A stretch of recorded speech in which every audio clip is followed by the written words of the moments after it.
afternoon, everyone. Afternoon, Liam. There's a couple of unfamiliar faces in the room, so I might as well begin by introducing myself, although I'm sure by now you all know that I'm Liam, the groom's son, and quite honourably his best man today. Or in the words of the bride, the less handsome version. Thanks a lot, Julie. I'm not going to argue with that, actually. I'll let Dad take all the credit with it being his wedding day and all that. Although I am going to take advantage of this opportunity to have the last laugh as during this speech, all the jokes are on him. I've never been a best man before. I'm hardly renowned for my speech writing, nor do I regard myself as the kind of guy that can talk for England, but I'm going to try my best because Dad said that if I do a good job this time, then I can be best man at his next wedding. I'm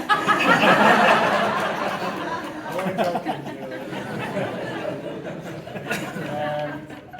I have been a little bit nervous about performing this speech, so I prepared a few lines.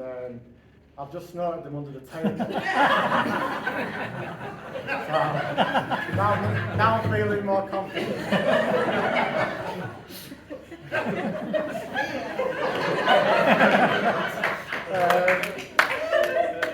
I did look at sorry, I've lost where I am. I did look at some speech templates online for some inspiration. There was loads of ready prepared speeches, but unfortunately none of them were about a couple called John and Julie. So this is completely of my own initiative. As I mentioned, I'm very honoured to be best man today, although not as honoured as I was shocked when he asked me. It's only taken him 36 and a half years to admit I'm the best at anything.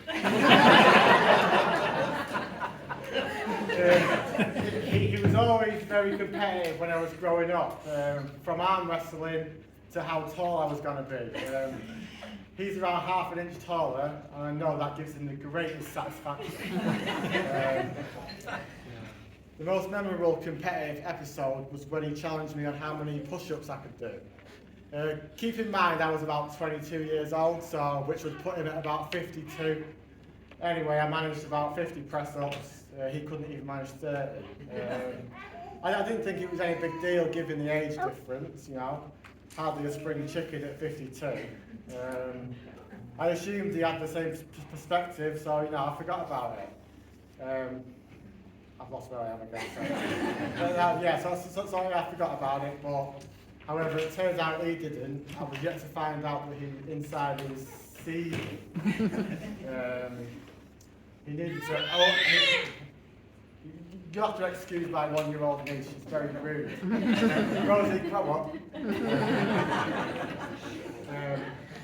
So like he needed to overcome this defeat ASAP.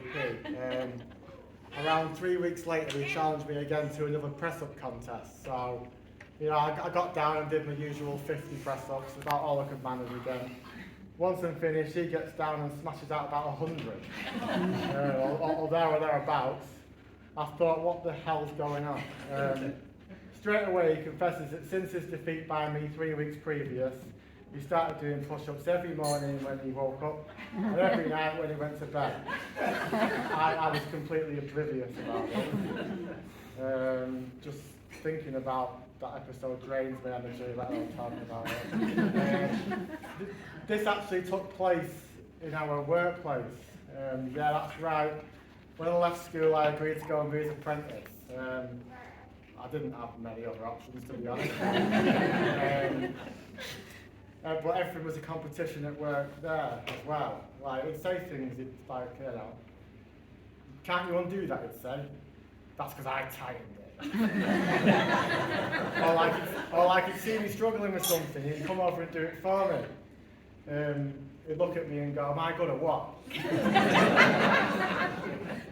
Like, none of these smug quotes ever warranted a response, you can probably imagine. I just grunted and walked away. As the years have gone by, he has seemed to have mellowed, as did the competitiveness. But then not so long ago, he announced he was getting married again at the ripe old age of 67. conveniently 6 months after my own wedding. I asked him if he was trying to steal my thunder or what. My wife Laura there is currently with child and we're expecting a baby in January. So who knows, maybe this time next year.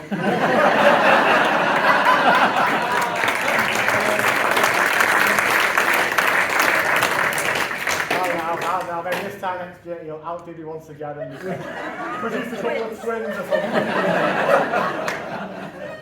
Now, of course, I'm going to say a few nice words about Dad. It's not all going to be derogatory. So here it goes. Dad is funny, kind, charming, charismatic.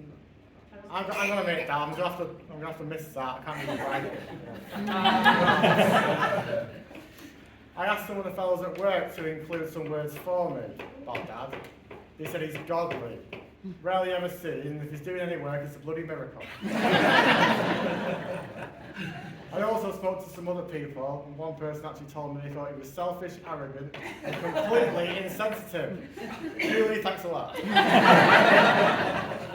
Moving on to Julie, I haven't forgotten about you, don't worry. You look great today, as do the bridesmaids. We welcome you into the family. You're good for our Dad. You seem to make him very happy, and also seem to keep him on the straight and narrow and on his best behaviour, most of the time anyway. You are good for him, and you deserve a good husband.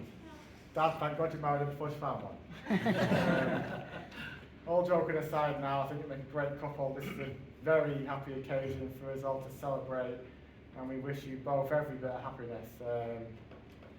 As to the speech and how nervous I was, I think that went rather well, if you don't mind saying something. So. I hope everyone here is having a great time so far and continue to do so as the evening goes on. So if you would all like to raise a glass, as I propose a toast to the bride and groom, John and Julie.